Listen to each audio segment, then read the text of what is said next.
Oke, jadi iPhone seri terbaru seperti yang kita mungkin sudah ketahui, sudah keluar ya, yaitu adalah iPhone 16 series. Secara tampilan luar bisa dibilang iPhone 16 ya gitu-gitu aja, mirip dengan iPhone sebelumnya. Tapi secara internal bisa dibilang ini adalah peningkatan dari tahun ke tahun yang cukup besar ya. iPhone 16 biasa yang base model aja sekarang itu peningkatan prosesornya nggak satu generasi di belakang ketimbang iPhone yang seri Pro. Apple juga kali ini memberikan tambahan RAM yang lebih dari biasanya. Ya ini bisa dibilang nggak lain karena Apple itu perlu mengakomodasi Apple Intelligence yang suatu hari nanti katanya sih akhir Oktober ini akan rilis di iPhone 16 series dan sebelumnya.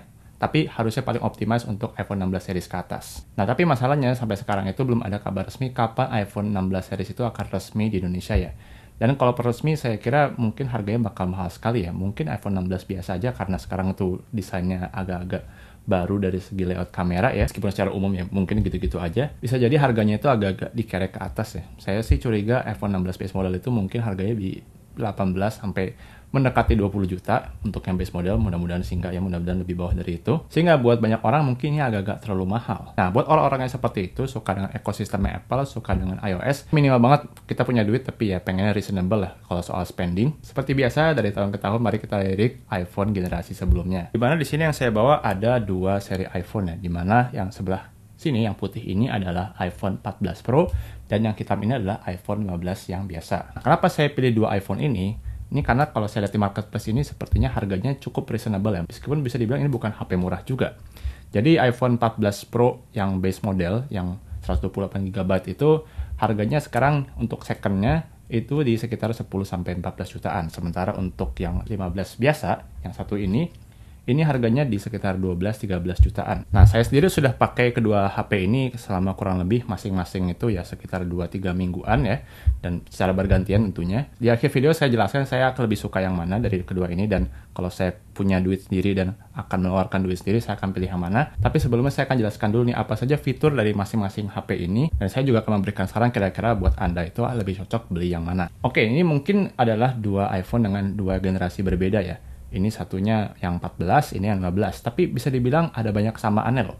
Jadi pertama ini sudah sama-sama Dynamic Island ya. Jadi tampilannya itu sudah pakai pulau seperti ini, bukan yang pakai notch lagi. Untuk kamera utamanya juga sama-sama 48 megapiksel meskipun bisa dibilang spesifikasi detail agak-agak berbeda, saya akan jelaskan nanti. Dan sekarang pun keduanya sudah sama-sama dapat iOS 18. Nah, tapi bisa dibilang disitulah akhir persamaan. Nah, selanjutnya saya akan menjelaskan perbedaannya. Jadi dari fisik aja, kalau iPhone 14 Pro itu bisa dibilang dia adalah, ya bisa dibilang ini iPhone yang Pro ya, jadi dia lebih elegan. Sisi samping dari iPhone 14 Pro ini terbuat dari stainless steel ya, dimana ini bisa bikin jadi kelihatan jauh lebih premium. Meskipun kalau menurut saya sih untuk yang putih ini dia stainless steel itu dia glossy ya, saya lebih suka sebenarnya agak-agak dope. Belakangan juga kerasa banget glassnya ini, bisa dibilang ada tampilan semacam frosted glass gitu ya. Layar juga meskipun kelihatan sama tapi ini bukan layar yang sama dengan iPhone 15. Jadi dia dapat refresh rate yang lebih tinggi 120 Hz. Dia juga dapat always on display ya. Meskipun bisa dibilang saya nggak terlalu suka always on displaynya di iPhone ini, masih agak terlalu terang. Nah, bagaimana dengan iPhone 15 biasa? Secara feel ini saya sebenarnya lebih suka yang ini secara feel ya, karena dia itu lebih ringan ya, sekitar 17% lebih ringan. Jadi kalau yang ini tuh 206 gram, ini 171 gram. Berat yang lebih ringan tadi ditambah dengan sudut yang ada lengkungannya sedikit di sisi sebelah sini, ini membuat iPhone 15 itu jauh lebih nyaman digenggam. Untuk sampingnya ini dia dapat aluminium frame ya, jadi aluminium semua. Nah, tapi di bawah sini ada yang beda banget nih dengan iPhone 14 Pro, di mana dia dapat USB Type-C ya. Jadi ini adalah kabel yang universal ya, bisa ngecas laptop saya, ini laptop saya yang ini, dan laptop saya yang utama yang Windows itu pakai USB Type-C, TWS saya pakai USB Type-C. Sekarang kalau Anda pakai iPhone 15 series ke atas juga dapat USB Type-C. Layarnya sendiri cuma 60 Hz ya, jadi nggak dapat refresh rate tinggi dan dia nggak dapat always on display. Tapi buat saya sih ini masih oke-oke aja, karena ya masih cukup terang dan dia yang penting itu masih color accurate khas iPhone. Nah, bagaimana dengan penggunaan sehari-hari? Menurut saya penggunaan sehari-hari dari kedua HP ini ya bisa dibilang mirip sih. Memang ya iPhone yang 14 Pro ini dia lebih smooth ya, karena dia punya dapat refresh rate yang lebih tinggi. Jadi untuk swiping seperti ini rasa tuh lebih smooth dikit, tapi menurut saya mungkin nggak semua orang bisa menotice itu ya. Sementara iPhone 15 menurut saya hampir nggak ada bedanya secara feel ya. Ya, ini mungkin kalau Anda sudah terbiasa pakai high refresh rate bakal kerasa, tapi buat saya sendiri sih ya 60 Hz, apalagi 60 Hz-nya iOS itu ya masih sangat-sangat smooth. Untuk performanya gimana? Ini sama-sama pakai A16 Bionic ya. Jadi kalau soal adu-aduan kenceng ya bisa dibilang ini hampir sama. Tapi kalau misalnya untuk main game ya, saya mencoba pakai game yang berat. Saya di sini pakainya Wuthering Waves yang bisa dibilang adalah salah satu game mobile terberat saat ini. Dua-duanya itu untuk settingan advance sama-sama lancar, tapi untuk iPhone 15 ini dia kerasa sedikit lebih panas, meskipun menurut saya sih kalau secara feel mainnya, feel menggenggam seperti ini, menurut saya lebih enak di iPhone 15 kan dia lebih ringan, jadi untuk main game lama itu lebih enak. Tapi dari kedua HP ini jelas yang paling membedakan adalah di sisi kameranya, dimana dia cuma dapat 2 kamera untuk yang iPhone 15, sementara 14 Pro itu dia dapat triple kamera, jadi dia dapat lensa tele sebagai tambahan dari yang wide dan ultra wide. Nah, untuk pengalaman ngambil foto, video itu saya akan ceritakan satu persatu dari masing-masing HP ya. Jadi saya akan mulai dulu dari yang 14 Pro ya. Jadi untuk mengetes lensa tele itu uji paling ultimate itu menurut saya adalah kalau kita bawa ini ke show ya atau ke konser. Jadi ya sebenarnya saya bukan anak konser banget, saya juga udah nggak terlalu aktif ngeband-ngebandan. Tapi ya saya coba aja ini untuk dibawa ke konser. Jadi lensa tele yang 3 kali itu menurut saya itu cukup membantu kalau kita tuh dapat tribunnya agak jauh ya. Terus kita mau nge-shoot yang dekat, kita mau nge-shoot misalnya vokalisnya atau gitarisnya lagi beraksi gitu. Nah itu kita bisa pakai lensa yang tele 3x ini dan masih bisa diperbesar sedikit lagi. Dan hasil tangkapannya menurut saya itu bagus ya. Meskipun mungkin kalau orang-orang bilang kalau HP konser mah HP-nya itu Samsung yang seri Ultra ya, karena itu kan punya lensa zoom 10, saya nggak ingat 20, 50, bahkan dulu sampai klaim 100 kali, meskipun itu udah kayak apaan gambarnya.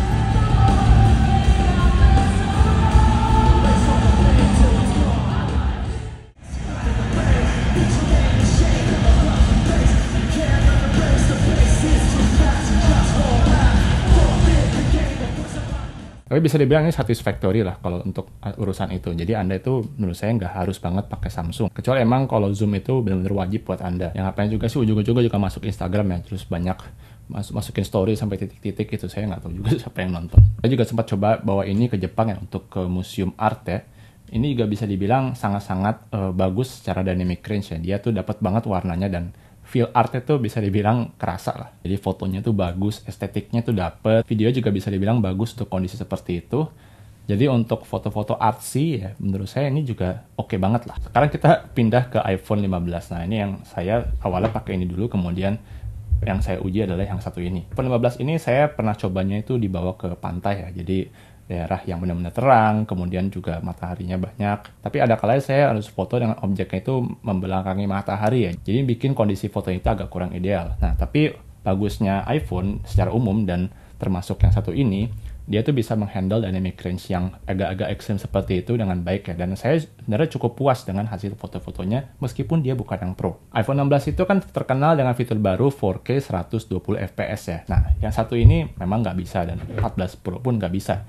Tapi setidaknya kalau Anda mau coba-coba iseng nih, Full HD 120 fps, nah ini juga masih bisa. Tenang aja nih buat Anda yang FOMO ya, pengen bisa efek-efek 120 fps ya, ini juga tetap bisa dan hasil juga bagus seperti ini. Saya juga sempat coba bawa ini ke gunung ya untuk hiking dan foto-foto di sana, dan hasil menurut saya juga cukup oke kok. Dynamic range-nya tuh dapat banget, cocok lah buat foto-foto di tempat-tempat yang benar terbuka dan mataharinya itu banyak. Nah ini adalah salah satu keunggulan iPhone juga ketimbang HP kebanyakan Android. Dari pengalaman saya, Samsung yang S22, S23, yang bahkan yang Ultra sekalipun tuh masih agak kewalahan dalam kondisi seperti itu. Dimana hasilnya tuh mungkin bagus, tapi menurut saya tuh agak-agak terlalu kontrasti ya, jadi agak-agak pekat warnanya. Untuk iPhone itu relatif mendekati kenyataan meskipun kadang-kadang HDR itu agak-agak berlebihan. Nah, tapi dari tadi kan saya ceritanya tuh dalam kondisi terpisah. Bagaimana kalau head to head seperti ini?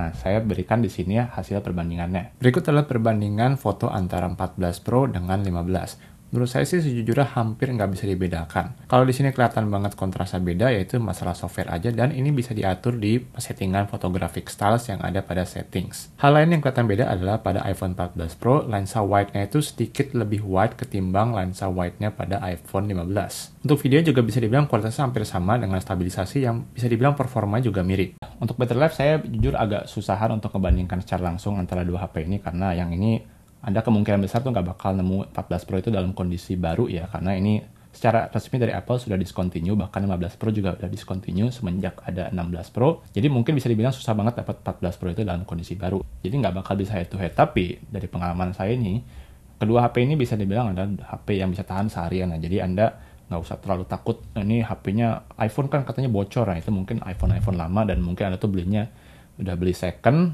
terus juga belinya mungkin di pasar Indonesia yang baterainya udah diganti gitu. Jadi kesimpulannya bagaimana nih? Bagaimana yang paling bagus antara dua HP ini?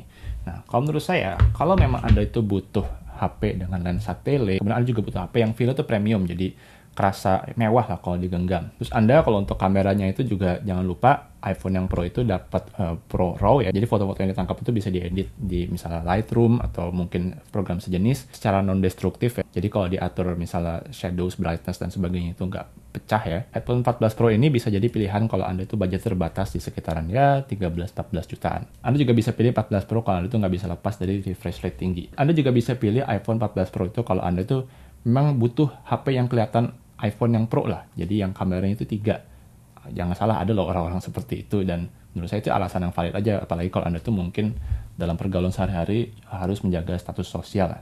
Ini Anda tuh punya iPhone Pro, nah Anda mampu beli ini. Nah, tapi kalau di luar itu sih menurut saya iPhone 15 itu sudah sangat-sangat cukup untuk mayoritas orang ya, mungkin ya 95% orang ya. Karena bisa dibilang ini adalah HP yang sangat-sangat formidable, sangat-sangat mapan ya untuk segala macam kondisi itu bisa. Jadi hasil foto masih sangat-sangat bagus, bisa dibilang sangat comparable dengan yang 14 Pro. Memang si lensa telenya nggak ada, tapi kalau di luar itu ya kalau Anda nggak butuh tele, menurut saya fotonya bakal bagus-bagus aja kok. Ketahanan baterai juga oke kok, meskipun dia tuh terhitung HP-nya cukup ringan ya, 171 gram. Dan mungkin fitur yang paling oke dari iPhone 15 itu ya dia dapat USB Type-C. Ini bikin charging itu jadi gampang. Anda tuh bisa charging pakai chargerannya laptop, atau mungkin kalau nggak bawa kabel bisa pinjam teman Anda yang punya Android. Sementara Lightning ini tuh udah mulai makin jarang kali ya yang pakai kabel yang benar-benar PR. Jadi kalau sampai kita ketinggalan bawa Lightning ya itu, apalagi di Indonesia mungkin nggak semua orang pakai iPhone, itu benar-benar siap-siap nggak bisa ngecharge. Jadi kalau disuruh milih antara dua HP ini dan saya keluar duit sendiri ya, saya mungkin lebih suka yang iPhone 15 biasa aja. Menurut saya ini adalah HP yang sangat praktikal aja untuk kebutuhan sehari-hari. Semua fitur yang penting itu ada, untuk sehari-hari itu enteng dan gampang di charge-nya, sehingga menurut saya iPhone 15 adalah iPhone yang lebih make sense. Demikianlah video singkat dari saya, mudah-mudahan bermanfaat. Apakah Anda lebih tertarik untuk beli iPhone 14 Pro atau iPhone 15, atau mungkin Anda pengen nabung lagi, belinya tuh pengennya iPhone 16 series? Nah, silahkan tinggalkan di kolom komentar. Saya Jun, terima kasih telah menonton.